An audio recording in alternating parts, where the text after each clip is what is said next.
আমার সাথে পাখিটা কত টেম হয়েছে, একটা বাচ্চা এনেছিলাম শুরুতে।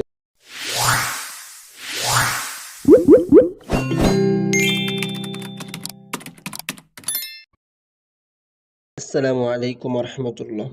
আমরা যারা শখ করে পাখি পালি বা শখ করে আপনারা যারা পাখি পালতেছেন, সবারই মনে একটা ইচ্ছে থাকে যে আমার পাখি টেম হবে, মানে আমার সাথে সাথে থাকবে, বা আমি ইশারা দিলে বা হাত পাতলে আমার সঙ্গে চলে আসবে। টেম করা সত্যি একটু কষ্টদায়ক হয় বা অনেক ধৈর্য ধারণ করতে হয়, তার পাখির সাথে অনেক সময় দিতে হয়। পাখিটার প্রতি আপনি এমনভাবে আচরণ করবেন বা এমনই করবেন যাতে ও বুঝতে পারে যে আপনার দ্বারা তার কোনো ক্ষতি হবে। এটা যখন তারা বিশ্বাস করবে তখন একটা পাখি টেম হবে। দেখেন আমার সাথে পাখিটা কত টেম হয়েছে, একটা বাচ্চা এনেছিলাম শুরুতে, আপনারা ভিডিও দেখছেন, বাচ্চা এনেছিলাম।